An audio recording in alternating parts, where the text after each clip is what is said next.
Hey guys, so this is going to be my third honorable movie review. Um, Here's how this works. I'm going to start off with talking about the story slash plot line. Going to go into talking about the characters and or actors slash actresses, and then I'm going to go into pros and cons of the movie, and end with a rating out of 10. Uh, for those of you who have not seen one of my movie reviews before, you will hear spoilers. So if you have not seen this movie and you do not want to be spoiled, go see the movie, come back, and then watch this because there will be spoilers. A lot of spoilers. Spoilers. Spoilers? Spoilers. Spoilers. Okay, here we go. So, for those, just to give general background about this movie for anybody who's not maybe as in-depth into the Harry Potter universe as I am and have been since like the age of 8. This movie, the title Fantastic Beasts and Where to Find Them actually comes from a supplementary book that J.K. Rowling came out with a long time ago. It's like literally this thick, okay, and it's kind of like, I don't want to say encyclopedia, but that's like the best way I can come up with it. It's like a tiny encyclopedia of just a bunch of sketches of different mythical creatures, and then like some information about them, and then the margins there's like fake written notes that Harry Potter and some of his buddies took along the edges of the pages. So it's written by Newt Scamander, if that's how you pronounce it correctly, and then on top of that, it's actually written by J.K. Rowling. So you see where the confusion comes. Anyways, so it's based off that. Mind you, there is no storyline to that book because it's not actually a storybook. It's a book about creatures. Okay, got that out of the way. So, start off with the story. So the story, to put it as simple as I can, okay, starts off in the United States of America. A lot of this story was obviously kind of created in the mind of J.K. Rowling because it doesn't exist in the actual storyline doesn't exist in a legit J.K. Rowling book. However, some of the characters do, and like little snippets of the stories that this main plot line was pulled from exists, like Grindelwald, for example, which if you've read all of the Harry Potter books, he comes up every once in a while. In I think especially in some of his later books, like Deathly Hallows.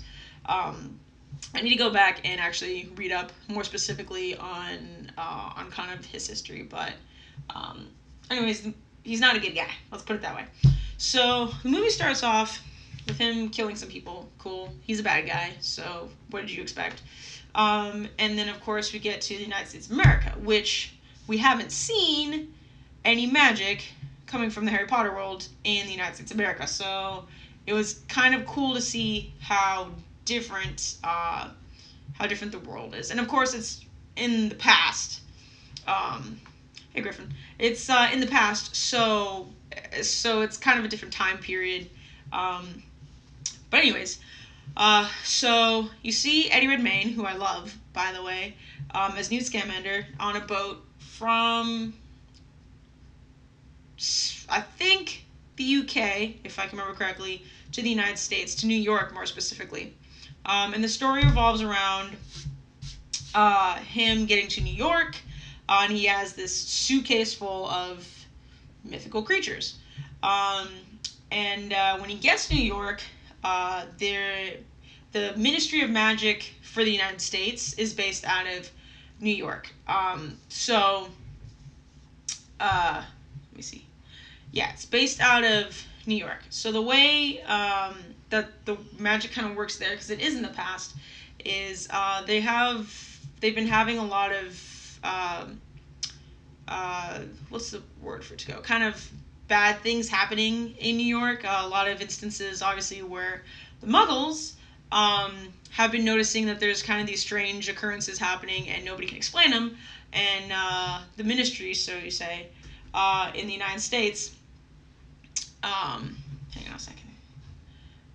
The ministry in the United States is trying to cover it up as best as they can, but they're getting to like the point where they're DEFCON, like alpha.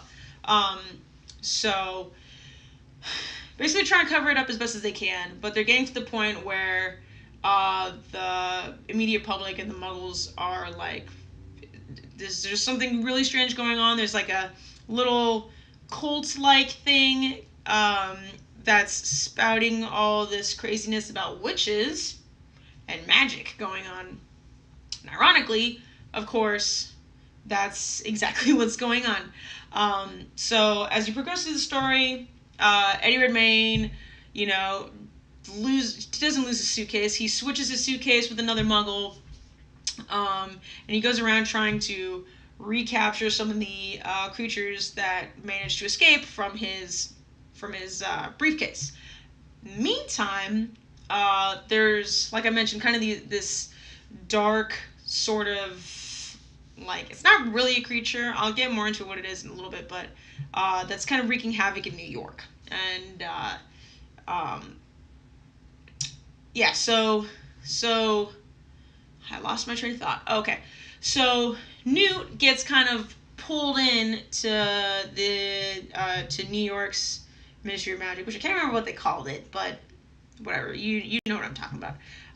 As a non-registered wizard and having magical creatures, which you're not allowed to have in the United States, and you have to be registered if you want to have your wand in the United States. So he's like breaking all these American wizarding laws. So he gets pulled in into the Ministry of Magic, and he's obviously causing a lot of havoc. People are starting to think that, or some of the other wizards are thinking that maybe it's him and maybe one of his creatures that might be the source of the issues going on in New York. Then you get to the point where there's this character named Mr. Graves, and he's obviously one of the top guys at New York's station for Ministry of Magic. He kind of gets tasked to figure out, like, he's an investigator basically, so he's tasked with figuring out what's going on and trying to help stop it, while Madam President, who's obviously in charge of New York's office for Ministry of Magic, is trying to settle all the, like, public's craziness going on. So later on in the story, you find out, and I'm not going exactly through the plot line because it's kind of murky for me, even though I just saw it, but just in general, later on in the plot, you get to the point where Mr. Graves goes and talks to this character who's actually housed in one of the houses where they're like, it's full of the people that are talking about, the witches and stuff. It's a really abusive household. Like, anytime this guy does anything wrong, he gets beat, and it's dark, like taking the belt off, handing it over, and just they disappear. And it's actually quite dark for a kids movie. I was kind of surprised. But anyways, so Mr. Graves meets up with this character, like, in the middle of the night, in alleyways, that kind of creepiness, and he's talking to him about a child. And it's kind of weird at the time because you don't really know what's going on, but they're kind of dropping little hints as they go further. Then they get to the point where Mr. Graves arrests Newt Scamander and the chick who's been helping him, which I also can't remember her name. She was kind of awkward, but so was Newt, actually. He was very awkward. But anyways, Mr. Graves arrests them, and then he interrogates Newt Scamander, and he brings out one of the creatures from his case, and it's called an Obscurial, if I'm pronouncing it properly. And basically, what an Obscurial is it's like the representation of a child when their ability to practice magic is suppressed. And that's what, like, that dark matter is that was kind of wreaking havoc in New York. At least that's what Newt Scamander realizes is what's actually causing the issues. Because nobody else knew what it was. With the exception of Mr. Graves. But anyways, Newt Scamander realizes it's an Obscurial, so it's basically a child. And the reason why this becomes a big deal is because eventually this Obscurial goes on to actually kill a Muggle. and that's when Newt Scamander realizes it's an Obscurial. So then they realize they're on the hunt for basically a child. And Mr. Graves, who was talking to the guy that's in that house with the people that are chasing down witches and shit, he talks to Mr. Graves, and eventually that guy realizes that the kid who is the Obscurial, or so he thinks, is actually one of the many kids that are in that house. And he kind of finds out, we think he finds out, because there's a wand underneath a little girl's bed. And then we come to find out, here comes the super spoiler part, like the twist at the end of the rainbow, you know. We come to find out that what actually is going on is that guy who was helping Mr. Graves is actually the Obscurial. And that's where it gets really weird, because first of all, there had never been an Obscurial in the United States. So that was the first weird part. But second of all, this guy is like kind of like a young adult, and there have always just been children that have been Obscurials, because they can't live that long because of all the power, I guess. All the dark magical power from being so suppressed, not being able to, you know, kind of flourish in their magic or whatever. So everybody's surprised it's literally like a young adult or like a grown adult. They don't really say how old he is. And that's why he's so much more powerful than any of the other Obscurials that they've ever seen. Right? So they get to this like showdown where Newt Scamander is trying to help, actually help. His name is Credence, the guy that's the Obscurial. He's trying to help Credence. And Mr. Graves has obviously some other type of agenda for him. Well, they get into this showdown, and then eventually, Madam President of the New York Office of Ministry of Magic shows up with her Yakuza, which is just her Aurors. I don't know why they have a weird name for it. It was weird.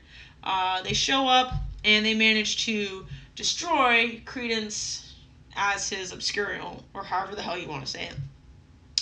And then Mr. Graves has this like whole speech about how, you know, do you realize what you've done? You basically, you know, you've killed a wizard when we could have helped him or whatever. And he goes on this long, you know, pedestal speech about how, you know, what is the point of having these wizarding rules?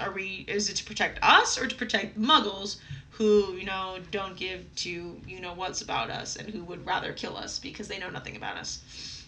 And then Madam President and her Aurors are like, you've basically, you know, if you don't want to follow the rules, you know, you're not going to be with us anymore. So he tries to walk off, and then he's like, and then Madam President's all like, no, we need your wand, and we're going to take you in. And Mr. Graves is like having none of it, so they have another showdown between Mr. Graves and all the Aurors, and eventually Newt whips out his like yo-yo bird thing and whatever, happens to get his hands restrained, and they get his wand from him. And he realizes something's wrong with him, so he pulls a not a spell, I can't think right now, whatever. He pulls a spell on him that basically reveals who Mr. Graves actually is. Spoiler alert, it's actually Grindelwald. Right? I kind of knew it from the beginning because of the hair, but yeah, it changes, so yeah, I'll get to that in a second. But anyway, so it's him. It basically ends on that, and Newt Scamander going back to the UK. But yeah, that's basically the plot line. I gave the very basic plot line because, like I said, I don't remember all the specifics very well, and I'll tell you why in a minute.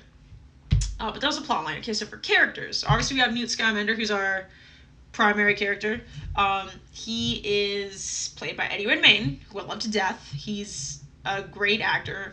His character was actually kind of slightly awkward, and kind of like socially inept. I mean, not inept might be strong, but anyways, he's kind of like socially awkward. He doesn't have a whole lot of friends, as you can kind of tell. His whole, you know, mantra in life is basically to find these mythical creatures and help them, instead of what everybody else seems to be doing, which is trying to like kill them because they're afraid of them, they don't understand them. So his character was on point. And he acted him very, very oddly, but like perfectly oddly. Then we had the chick that used to be an Auror at the Ministry of Magic, but then she wasn't. I don't remember what her name was. She obviously did not give me any sort of impression to the point where I had to remember her name. So I'm not even going to really talk about her. Her sister who had obviously much less of a part than her, was more memorable than she was. And then there was the Muggle, who actually helped Newt capture back all of his mythical creatures that managed to escape from a suitcase. And he was even more memorable than, unfortunately, the two female main witches, which was kind of upsetting. But he was pretty funny. Half the movie he just spent was like dumbfounded by all the magical things going around, which was it was amusing, to me at least. Then obviously you have Mr. Graves, who was played fantastically until he magically turned into Johnny Depp, and that's where I lost all interest. When they did the reveal spell, obviously the actor that played Mr. Graves, which I can't for the life of me remember his name, but he turned into Johnny Depp. Fantastic Beasts. What is his name? Colin Farrell. Jesus, I don't know why I can remember his name. Anyways, but Colin Farrell, who played the original Mr. Graves, when he did the reveal spell, he turned into Johnny Depp, who was playing Grindelwald. Well, he has like two different colored eyes, and his hair is like bleach white, and he's got this really funky mustache, and he just looks like a Johnny Depp character, and it totally took away from like the badass, that we've heard Grindelwald is. Like, he just looked like a normal, crazy Johnny Depp character, and it kind of ruined it, honestly, a little bit. Yeah, so that was disappointing. Anyways, I think that's all the main characters. Pros and cons. Let's be honest. I am a huge Harry Potter fan. This movie was not Harry Potter. Even though it was in the same wizarding world, it was not Harry Potter. It was its own thing, its own being. So, pros, there was some really, really dark, violent, mature scenes, and it was awesome. That was the best part. In the Obscurial, there's like a moment where the Obscurial kind of lifts this guy that's running for president, who's in New York. That's a whole other side story, which is not even remotely interesting. Raises him up in the air and then just smacks him back down on the ground. And I turned to my friend and I was like, that was dark. It was awesome. So there's a couple moments like that were pretty killer. Punny. Other pros, Eddie Redmayne as Newt Scamander. Cool. Others pros. The plot line was remotely interesting. It was kind of interesting. I kind of liked how they played off the Muggles versus Wizards, even though, they didn't do that so much, obviously, in the actual Harry Potter series, but it was kind of interesting to see more of that, especially from the United States side. Cons. My biggest one, and this is a tiny, tiny little thing, and I'm sure there will be people who completely disagree with me, but I don't care. This is a tiny thing, like the least, one of them all, but whatever. There's a moment when Newt Scamander is not really arguing, but he's kind of having like a little bout with the main female wizard about, what the best wizarding school is. And she says, he says Hogwarts, and she says, and I always forget it, but Ilvermorny, let me see, United States Wizarding School. And the reason why I don't remember it is because, Ilvermorny. Yeah, okay, see, I said it right, sort of. Ilvermorny. And if you have no idea what that is, let me explain it to you as basically as I can. After Harry Potter came out, if you know what Pottermore is, which, if if you know what it originally was, it was this really cool interactive website where you could like be picked into a house. You'd be in Gryffindor. I got Gryffindor. What a surprise! And then you gotta pick like a wizard. You gotta like go through Diagon Alley and pick out like supplies from there. You gotta like go through some of these classes and do some other really cool interactive things like that went along in the books.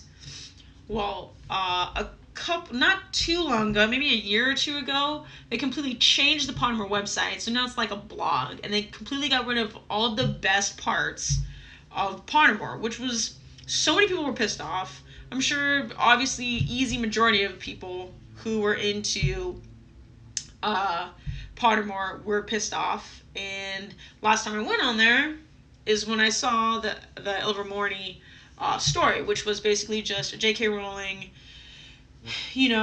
story that she put up on there about this wizarding school that was based out of the United States. And that's where she mentioned that. And it was just kind of like a big roll of my eyes. And it was just, we just had to throw that in there, of course. Whatever. Anyways, that's a tiny thing. Cons, the entire, like, I wasn't sold on Fantastic Beasts and Where to Find Them from the get-go. Like, when they announced this movie was coming out, I was like, what? This isn't even a real book. Like, what do you... I don't understand. So, in general, for me, I was not that excited to go see this movie, to be entirely honest, from the get-go. And I'm a huge Harry Potter fan. So that's the biggest con you can get. Other cons, like I said, unfortunately, the female wizards didn't leave any lasting impression on me, which is upsetting. And just in general, it was a little disappointing. And I'm saying that I went into the movie without having a whole lot of expectations. Okay, let's just get to the rating. So I think for Doctor Strange, I gave it like a 9 point something, which if you do not know, I'm a huge Marvel fan. Doctor Strange is my favorite Marvel movie to this date, and I was a huge Deadpool fan. This movie, it's going to be hard giving it. Going back to the pros, the biggest pros, obviously, were Eddie Redmayne, which has nothing to do with the Harry Potter part. And, that was basically it. I don't want to give this a low score because I feel like I'm betraying my original fandom, which was Harry Potter. I grew up on Harry Potter.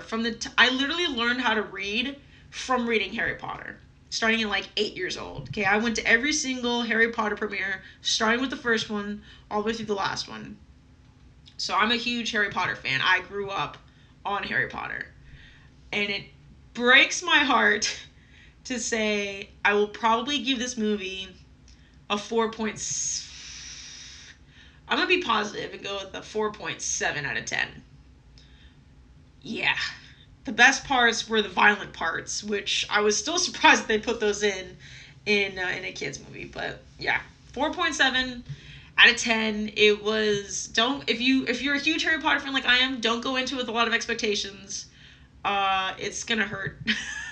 It's gonna hurt your soul. There was obviously some very good parts to it, but most of it was just unfortunately disappointing. And the most disappointing part is that they're somehow gonna manage to make 3 movies out of this book that's not even a book. Yeah. If you would like to leave any comments, please do. If you'd like to correct me on something that I said, I would greatly appreciate that. Haven't read Harry Potter, obviously, since like probably high school, if not early college. So if I'm outdated on my information, that's why. And yeah, thanks for watching.